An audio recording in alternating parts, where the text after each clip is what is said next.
السلام علیکم جی، میں ہوں ضیاء بلوچ۔ امید ہے آپ خیریت کی بہترین حالت میں ہوں گے۔ سامعین، عمران خان صاحب سے اڈیالہ جیل میں ان کے انتہائی بڑے پرانے دوست برطانوی شہری چارلز نے ملاقات کی۔ ان کا نام جناب چارلز ہے، یہ بنیادی طور پر ایک صحافی ہیں اور یہ پاکستان آئے ہوئے تھے، عمران خان صاحب کے دوستوں سے ملاقاتیں کر رہے تھے اور پھر انہوں نے جناب حکام سے رابطہ کیا کہ میں عمران خان صاحب سے جیل میں ملاقات کرنا چاہتا ہوں۔ 2-3 دن ٹالا گیا۔ گزشتہ روز انہیں کہا گیا کہ آپ کی ملاقات کراتے ہیں، انہیں اڈیالہ جیل بلایا بھی گیا، لیکن ان کی عمران خان صاحب سے ملاقات نہیں کرائی گئی۔ لیکن آج جناب بالآخر ان کی ملاقات کرا دی گئی۔ وجہ کیا ہے کہ برطانوی شہری ہیں اور انہیں پتہ ہے کہ اگر ہم ملاقات جس طرح پاکستانیوں کی جناب مہینوں مہینوں ملاقات عمران خان صاحب سے نہیں کراتے، اگر ان کی بھی نہیں کرائیں گے تو اس کے کانسیکوینسز، اس کے نتائج ہوں گے۔ بہرحال ملاقات ہوئی اور ملاقات کے بعد چارلز نے آ کر صحافیوں سے گفتگو کی۔ ان کا کہنا یہ تھا کہ عمران خان کو بہت ہی برے حالات میں رکھا گیا ہے۔ انہوں نے 2 لوگوں پر شکوہ کیا۔ انہوں نے ایک تو پاکستان کے جو ججز ہیں ان سے شکایت کی، اور دوسرا جو ہے پاکستان کے اور پی ٹی آئی کے جو وکلاء ہیں ان سے انہوں نے گلا کیا۔ ان کا کہنا یہ تھا کہ عمران خان کو انتہائی بدترین حالت میں رکھا گیا ہے۔ جو ان کا کمرہ ہے، سیل ہے، وہ قبر نما ہے، جہاں پانی نہیں ہے، جہاں پر روشنی نہیں ہے، جہاں آکسیجن نہیں ہے، اور عمران خان سابق وزیر اعظم ہے۔ ان کا کہنا تھا کہ کم از کم پاکستان کا کوئی جج تو ایسا ہوتا جو کہتا جناب کہ عمران خان صاحب کو اس کی کلاس کے مطابق، ان کا جو قانونی رائٹ بنتا ہے اس کے مطابق ان کو کمرہ دیا جائے۔ تو انہوں نے کہا جی پاکستان کا کوئی وکیل، کوئی جج اس قابل نہیں کہ وہ عمران خان کو ایک کمرہ ہی دلا سکے۔ وہ اس جولائی اگست کی جناب شدید ترین گرمیوں میں وہ اس وقت اومن میں جناب پڑا سڑ رہا ہے۔ بہرحال یہ انہوں نے آ کر گفتگو کی۔ پہلی بات تو یہ ہے کہ اس طرح دوستوں کا آ کر اس عمر میں 71 ایئرز کے جناب، آپ کو پتا ہے 72 ایئرز کے عمران خان ہیں، اور یہ بھی ان کی عمر بھی تقریباً اتنی لگتی ہے، لیکن انہیں پتا تھا کہ وہ پاکستان آ رہے ہیں، ان کی شاید ملاقات ہو یا نہ ہو، لیکن اپنے جگری دوست کو جناب مشکل حالات میں دیکھ کر ایک ملک سے دوسرے ملک جانا اور ان کے لیے آواز بلند کرنا، ان سے ملاقات کرنا، اور پھر امید ہے کہ انشاءاللہ یہ جب پاکستان سے واپس جائیں گے تو یہ برطانوی حکومت کو بھی لکھیں گے کہ وہ جناب کس انداز میں عمران خان کو رکھا گیا ہے۔ دوسرا، انہوں نے وکلا کو میرا خیال میں شرم دلائی ہے۔ وجہ یہ ہے کہ عمران خان اس وقت کوئی ان پر جناب قید نہیں ہے۔ پہلے تو یہ تھا نا کہ 3 مقدمات میں ان کو سزا ہوئی تھی اور وہ سزا بطور قیدی سزا بھگت رہے تھے۔ اب وہ تمام سزائیں معطل ہو چکی ہیں، اب ان پر مقدمات چل رہے ہیں۔ اب ان مقدمات میں وہ بری بھی ہو سکتے ہیں، ان کو سزا بھی ہو سکتی ہے۔ تو جب تک کسی مقدمے میں سزا نہ ہو جائے اس وقت قانون کہتا ہے کہ اس شہری کو معصوم سمجھا جائے۔ تو عمران خان کو اس پر کوئی اس وقت سزا نہیں ہے اور وہ پاکستان کے شہری ہیں، لیکن پھر بھی اس برے کنڈیشن میں رکھا گیا ہے، اور ان کے وکلاء سمپلی عمران خان کے لیے جو ان کا ڈیو قانونی حق ہے کہ ان کو وہ بھی نہیں مانگ رہے۔ مثال کے طور پر جو سابق وزیر اعظم ہوتا ہے اس کے لیے ایک کلاس حق ہوتی ہے کہ اس پر ہو سکتا ہے مقدمے میں ثابت نہ ہو، یا پہلے 3 مقدمات میں ان کو سزا سنائی گئی تو وہ بری ہو گئے، اب پھر بھی بری ہو سکتے ہیں۔ تو اگر بری ہو گئے تو یہ جو سزا ہوگی اس کا ذمہ دار کون ہوگا؟ تو ایسے میں ان کے لیے ضروری ہے کہ ایک کلاس کا مطالبہ کیا جائے۔ لیکن پاکستان میں ان کی جو لیگل ٹیم ہے پتہ نہیں کس انداز میں چل رہی ہے کہ ایک سمپل اپلیکیشن ہائی کورٹ میں نہیں دیتے کہ 1 سال سے تم نے عمران خان کو بند کیا ہوا ہے، اور ان کی جو ڈیو رائٹ ہے کہ یعنی A کلاس انہیں ملنی چاہیے وہ نہیں مل رہی، B بھی نہیں مل رہی، اور C میں انہیں کلاس میں رکھا ہوا ہے جناب۔ اور قیدیوں کی طرح، جس طرح سزائے موت کے اور دہشت گردی کے قیدی ہوتے ہیں اس طرح عمران خان کو رکھا گیا ہے۔ بہرحال چارلز نے آ کر جناب آواز اٹھائی ہے، اور اتنی زوردار آواز شاید پاکستان کے لوگ نہیں اٹھا سکتے جتنی چارلز نے اٹھائی ہے، اور اسے بہرحال دوستی کہتے ہیں۔ دوسری طرف جناب ایک بڑی بحث چل رہی ہے کہ پاکستان میں نئے الیکشن ہونے چاہیے یا جو الیکشن 2024 ہے اس کا آڈٹ ہونا چاہیے۔ اس حوالے سے گزشتہ روز حافظ نعیم الرحمان صاحب نے دھرنے سے خطاب میں کہا کہ نہیں، نئے الیکشن نہیں ہونے چاہیے، جو یہی الیکشن ہے انہوں کو کریکٹ ہونا چاہیے، یعنی فارم 47 کی یہ پیداوار حکومت ہے اور اس میں جناب تبدیلی ہونی چاہیے، اور اسی حکومت میں تبدیلی ہونی چاہیے۔ مثال کے طور پر یہ آڈٹ کیا جائے، جن سیٹوں پر پی ٹی آئی جیتی ہے وہ سیٹیں ان کے حوالے کی جائیں، اور اس کے بعد دیکھا جائے جس کی اکثریت ہے اس کو حکومت بنانے دی جائے۔ تو اگر اس کا صحیح آڈٹ ہو جاتا ہے تو پاکستان تحریک انصاف کی حکومت بنتی ہے، یعنی 179 نشستیں 180 نشستیں بنتی ہیں پی ٹی آئی کی، تو اس لحاظ سے ان کی حکومت بنتی ہے۔ لیکن جو پی ٹی آئی کی طرف سے خبریں آ رہی ہیں اور دوسری طرف عمران خان صاحب سے خبریں آ رہی ہیں، وہ نئے الیکشن کا مطالبہ کر رہے ہیں۔ اچھا، اس ساری صورتحال میں نئے الیکشن کیا فائدہ مند ہوں گے یا نہیں ہوں گے؟ فرض کریں جس طرح 2024 کا الیکشن ہوا ہے، کیا اسی طریقے سے پی ٹی آئی کو جناب لیول پلینگ فیلڈ نہیں دی جائے گی، ان کے لوگوں کو پکڑا جائے گا؟ فرض کریں ان کو بلے کا نشان بھی مل جاتا ہے، تو کیا اسٹیبلشمنٹ نے جو اب یہ غلطی کی ہے فارم 45 والی، کہ انہوں نے فارم 45 پر توجہ نہیں دی، ڈائریکٹ فارم 47 بنا دیے اور یہ پکڑے گئے، تو کیا جو اسٹیبلشمنٹ ہے کیا دوبارہ غلطی کرے گی؟ یہ نہیں، میرے خیال میں ایسا نہیں ہوگا۔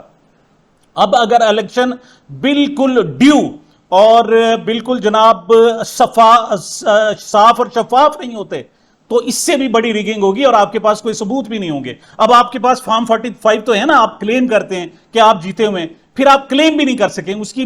میں آپ کو ملتان الیکشن کی بتاتا ہوں کہ اس مرتبہ جو ضمنی الیکشن ہوئے ملتان میں، انہوں نے پی ٹی آئی کے جناب جو ان کے لوگ تھے، ان کو پولنگ ایجنٹس ان کو نکال دیا، اور وہیں انہوں نے فارم 45 اسی وقت کمپلیٹ کیا اور آدھے گھنٹے میں فارم 47 فارم 45 کے مطابق کر لیا۔ مطلب وہ ایسی دوبارہ غلطی نہیں کرنا چاہتے تھے۔ تو جو آئندہ الیکشن ہوں گے آپ اس سے کیا توقع کر سکتے ہیں؟ یعنی یہی حکومت اسی طرح اسٹیبلشمنٹ کا رویہ رہا تو پھر یہ جو اس وقت پوزیشن ہے، اخلاقی پوزیشن ہے پی ٹی اے کی، یہ بھی جاتی رہے گی۔ تو ایسے میں کون کس انداز میں کیوں مطالبہ کر رہا ہے، یہ عام شخص کی سمجھ سے باہر ہے۔ تو کیا پہلے تو اس کی گارنٹی ہونی چاہیے، اگر دوبارہ الیکشن کرانے ہیں تو اس بات کی گارنٹی ہونی چاہیے کہ جناب صاف اور شفاف الیکشن ہوں گے، تو تب تو جناب دوبارہ الیکشن کی بات کی جا سکتی، ورنہ بالکل نہیں کی جا سکتی۔ ورنہ اس قسم کے 85 الیکشن ہو جائیں جو لوگوں کو نفرت پیدا ہو جائے گی۔ میں نے کہا تھا کہ جب لوگوں کو اب پتہ چلا ہے کہ جناب انہوں نے زندگی میں پہلی مرتبہ کو ووٹ کاسٹ کیا، اور جب ریزلٹ نکلا تو فارم 45 کے مطابق تو ان کے کینڈیڈیٹ جیتے ہوئے تھے، فارم 47 میں کوئی اور لوگ جیت گئے، تو اب ان لوگوں کی جمہوریت کے خلاف نفرت شروع ہو گئی ہے، ان سے نفرت کرنے لگے ہیں۔ ایسے میں جناب کوئی فائدہ مند میرے خیال میں نہیں ہوں گے۔ اس حوالے سے شعیب شاہین نے ایک بات کی ہے کہ انہوں نے کہا جی ہمارے دو مطالبے، پہلا مطالبہ تو یہ ہے کہ ہمیں فارم 45 کے مطابق ہمیں حکومت بنانے دی جائے، اگر نہیں تو پھر نئے الیکشن کرائے جائیں۔ لیکن بہرحال نئے الیکشن اس وقت تک سود مند نہیں ہو سکتے جب تک کہ جناب اس کو یقینی نہ بنایا جائے کہ وہ صاف اور شفاف ہوں گے۔ انصار عباسی صاحب نے جناب، وہ آپ کو پتہ ہے جنگ کے سے تعلق رکھتے ہیں اور اسٹیبلشمنٹ کی صاحب ظاہر ہے وہ ماؤتھ پیس ہیں، انہوں نے جناب ایک خبر دی ہے اور میرے خیال میں انہوں نے جسٹس قاضی فائز عیسیٰ صاحب پر ڈائریکٹ الزامات لگائے ہوئے۔ آج جناب روزنامہ جنگ میں شامل ہے، خبر شامل اشاعت ہے، اس میں وہ کہتے ہیں کہ پیپلز جو نون لیگ ہے اس کو بھی یقین ہے، اور دوسری طرف جو پی ٹی آئی ہے اس کو بھی یقین ہے کہ جب تک جسٹس قاضی فائز عیسیٰ صاحب چیف جسٹس کے طور پر موجود ہیں وہ الیکشن کا آڈٹ نہیں ہونے دیں گے، یعنی الیکشن میں جو دھاندلی ہوئی ہے اس کو کھولنے نہیں دیں گے، حقدار کو حقدار کی سیٹیں ملنے نہیں دیں گے۔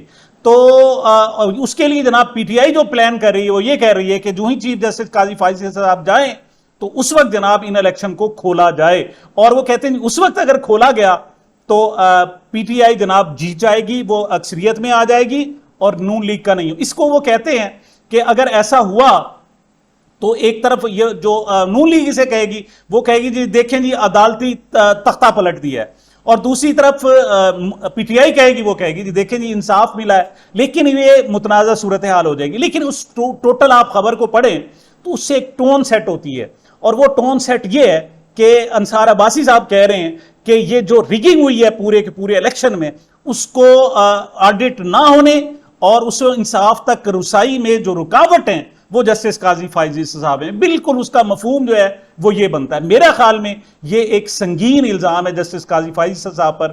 قاضی فائز صاحب کو اب چاہیے کہ وہ تو یا تو بلائیں جیسے انصار عباسی صاحب کو بلائیں، انہوں نے ان سے پوچھیں کہ کیوں لکھا، اور دوسرا وہ اب واقعی اس آڈٹ ہونے دیں۔ مطلب الیکشن ٹربونلز پہ جناب وہ جو سٹے دے رہے ہیں، اور ایکسپیکٹڈ ہے کہ جناب ہائی کورٹ سے جناب جب ان کے پاس چیزیں آئیں گی تو وہ ایسا نہیں کرنے دیں گے اور حکومت تبدیل نہیں ہونے دیں گے، وہ دھاندلی کو ہی جناب سپورٹ کریں گے۔ تو ان پر اگر یہ تاثر بن رہا ہے تو قاضی صاحب کو چاہیے کہ اس کو زائل کرے، اور جس طرح قانون کہتا ہے کہ 4 مہینے کے اندر اندر یہ سارا کا سارا پروسیس کمپلیٹ ہونا چاہیے. تو کب کے 4 مہینے ہو گئے, اب قائد صاحب کو چاہیے کہ اس پر نوٹس لیں اور اس چیز کو آگے بڑھائیں. دوسری طرف جناب پی ٹی آئی نے باقاعدہ الیکشن, آئندہ آنے والے الیکشن کو سیکیور کرنے کے لیے جو 5 کے 5 الیکشن کمیشن کے ارکان ہیں, یعنی چیف الیکشن کمیشنر بذات خود ہو گئے, اور جناب 4 جو ہے وہ صوبوں کے الیکشن کمیشن ہیں. ان میں جناب بابر بھروانا پنجاب سے ہیں, نثار دورانی سندھ سے ہیں, شاہ محمد جتوئی بلوچستان سے, اور جسٹس ریٹائرڈ اکرام اللہ وہ خیبر پختونخوا سے ہیں, اور ان کے سب کے چیف الیکشن کمیشنر سکندر سلطان راجہ. ان سب کے خلاف جناب انہوں نے ریفرنس داخل کر دیا اور ان پر سنگین الزامات لگائے گئے کہ انہوں نے چونکہ جان بوجھ کے الیکشن جناب ریگنگ کی ہے اور درست شفاف الیکشن نہیں کرائے اور شفاف الیکشن میں الٹا رکاوٹ بنے رہے, تو ایسے میں جناب ان کے خلاف باقاعدہ کاروائی ہونی چاہیے. یہ آئندہ الیکشن کی پیش بندی ہے, اور بات درست ہے کہ اگر اس الیکشن میں غلط الیکشن کرنے والوں کو سزا مل جائے تو آئندہ الیکشن ٹھیک ہونا شروع ہو گئے. لیکن جنہوں نے الیکشن کرائی ہے وہ تو اس قسم کی ریگنگ کرائی ہے, وہ تو جناب ان کو سپورٹ کریں گے اور کسی صورت بھی جناب ان کو جسے کہتے ہیں جی پٹڑی سے اترنے نہیں دیں گے. دوسری طرف جناب مصدق ملک صاحب آئے ایک مرتبہ پھر, انہوں نے پریس کانفرنس کی ہے, وفاقی وزیر ہے. ان کا کہنا یہ ہے کہ جناب ہم نے تو پہلے کہا تھا کہ حکومت بنا لیں, آپ نہیں بنا سکے. تو بات یہ کہ آپ نے ڈاکہ ڈالا ہوا تھا پی ٹی آئی کے, آ کر کیسے حکومت بناتی, اور اب آپ ہونے دیں, الیکشن آڈٹ ہونے دیں, اور پھر اس کے بعد حکومت بنانے کی انہیں آفر کریں. لیکن آپ کہتے ہیں کہ خبردار, اگر کسی نے الیکشن میں آڈٹ کی بات کی, کسی نے دھاندلی ختم کرنے کی بات کی, تو ان سے تو آہنی ہاتھوں سے نپٹا جائے گا. جب آہنی ہاتھوں سے جناب آپ نمٹنا چاہتے ہیں تو پھر تو یہ آپ کے لیے مذاق ہی ہے. لیکن اس پریس کانفرنس سے اتنا اندازہ ہوتا ہے کہ جناب پاکستان مسلم لیگ نون کے لوگ خود حکومت سے تنگ آئے ہوئے, اور جو اوورآل صورتحال بن رہی ہے کہ ادھار تیل نہیں مل رہا, سعودی عرب جیسے دوست سے ادھار تیل نہیں مل رہا. حالانکہ یہ کہہ رہے تھے جناب بڑے میاں صاحب, میاں نواز شریف صاحب جائیں گے اور ڈالروں کی جناب ریل پیل ہو جائے گی اور ہمارے پاس جناب ریال ہی ریال ہوں گے. لیکن اب ریزلٹ یہ ہے کہ وہ آپ کو ادھار تیل دینے کے لیے تیار نہیں ہے. پہلے تو آپ الزام لگایا کرتے تھے کہ عمران خان نے جی سعودی شاہ کو ناراض کر دیا ہے. اب بتائیں کہ کس نے ناراض کیا ہے. اب سعودیہ کا آپ نام نہیں لینا چاہتے, حج پر نہیں گئے, عمرے کے لیے نہیں جا رہے. وجہ یہ ہے کہ آپ کو وہاں سے جناب جسے کہتے ہیں ریڈ سگنل نظر آ رہا ہے کہ وہاں سے کسی چیز کی آپ کو امید نہیں ہے. بات کرتے ہیں جناب شاہد اسلم صاحب ہیں, صحافی ہیں, وہ پاکستان سے اس وقت اپنی جان بچا کر باہر بھاگے ہوئے ہیں. انہوں نے رپورٹ دی ہے کہ اڈیالہ جیل میں ترک جناب کچھ نمائندے ہیں, امریکی جناب کچھ نمائندے ہیں, انہوں نے آ کر ملاقات کی ہے. یعنی امریکی سفارتکار ہیں اور کچھ اور لوگ ہیں, انہوں نے آ کر عمران خان صاحب سے ملاقات کی, اور یہ خاصی اہم ملاقات رہی, جس کے بعد یہ تازہ پیش رفت ہے. عمران خان کی طرف سے تھوڑا سا لچک کا مظاہرہ کیا جا رہا ہے, اور حکومت بھی اس وقت آئیں بائیں شائع کر رہی ہے کہ حالات ایک دم ایسے تبدیل کیسے ہو گئے. دوسری طرف عبدالقادر مندوخیل پیپلز پارٹی کے رہنما ہے, ان کا کہنا یہ ہے کہ عمران خان کی اڈیالہ جیل میں اسٹیبلشمنٹ سے بھی ملاقاتیں ہوئی ہیں, لیکن وہ دعویٰ کر رہے ہیں کہ وہ ملاقاتیں کامیاب نہیں ہو سکی اور ان کا کوئی رزلٹ نہیں نکلا. بہرحال یہ ساری صورتحال حکومت کے لیے جناب الارمنگ ہے. یہی وجہ ہے کہ ان کے ہاتھ پاؤں پھول رہے ہیں. وہ ایک بندہ آتا ہے پریس کانفرنس کرتا ہے, اس کے بعد دوسرا بندہ آ جاتا ہے وہ پریس کانفرنس کرتا ہے. ایک خبر اور ہے جناب کہ مخصوص نشستوں کے حوالے سے اب پارلیمان کو عدلیہ کے سامنے لانے کا پروگرام بنایا گیا. پہلے بھی ایسے ہوا تھا, آپ کو یاد ہے کہ جب عدالتیں کہتی تھی کہ جناب الیکشن کرائیں تو ادھر سے پارلیمان میں آ کے جناب سارا دن کو گالیاں دی جاتی تھی. لیکن ایک بات یاد رکھیں, اس وقت پارلیمنٹ سے پی ٹی آئی نے استعفے دیے ہوئے تھے. اب وہ 108 آدمی موجود ہوں گے پارلیمنٹ کے, بلکہ 120 کے قریب ہو جائیں گے ان کی جب اسپیشل سیٹیں ملیں گی. اب آپ کو وہ گالیاں نہیں نکالنے دیں گے, یاد رکھنا, آپ کو بولنے نہیں دیں گے. جیسے پہلے آپ گھنٹہ گھنٹہ پر ججوں کو جناب کہتے تھے, اب ایسا نہیں کر سکیں گے. آپ کی یہ خواہش ہے, بے شک جھوٹی سچی قرارداد آپ منظور کرا لیں گے, کیونکہ وہ تو جناب آوازوں سے کرنی ہے نا, کہ جس نے کرنا ہے جی ہاں اور نہ, تو نہ جتنی مرضی اونچی ہو آپ نے ہاں کی بات ہی کرنی ہے. آپ جعلی قراردادیں منظور کروا سکتے ہیں, لیکن اب عدلیہ کے خلاف آپ کو وہ بولنے نہیں دیں گے, یہ کم از کم لازمی ہوگا. دوسری طرف جناب گنڈا پور صاحب, علی امین گنڈا پور صاحب نے, وزیر اعلیٰ خیبر پختونخوا, انہوں نے پھر ایک مرتبہ مطالبہ کیا ہے کہ ادارے نیوٹرل ہو جائے. میرا اپنا خیال یہ ہے کہ جوں ٹائم بڑھ رہا ہے ہمارے جناب جو اداروں پر نیوٹریلٹی کے لیے, نیوٹرل ہونے کے لیے دباؤ بڑھ رہا ہے. اب اگر وہ اس طرح کھل کر جیسے جناب D G I S P R press conference کر رہے ہیں, دوسرے کر رہے ہیں, اب کو اتنا آسان نہیں ہوگا. اب حالات تبدیل ہونے جا رہے ہیں اور بہت ساری تبدیلی کی ہوائیں تو ہمیں محسوس ہو رہی ہیں، اگرچہ ہم بتانے کی پوزیشن میں نہیں ہیں کہ یہ کیا ہو رہا ہے اور اصل معاملہ کیا ہے، لیکن وہ جسے کہتے ہیں نا جی ہوا جب چلتی ہے تو محسوس لازمی ہوتا ہے، اور یہ ہوائیں محسوس ہونا شروع ہو گئی ہیں۔ سامعین، یہ میری اب تک کی گزارشات تھی، مجھے اپنے اس چینل کو اپنی محبتوں اور دعاؤں میں یاد رکھیے گا۔ ملتے ہیں چھوٹے سے وقفے کے بعد۔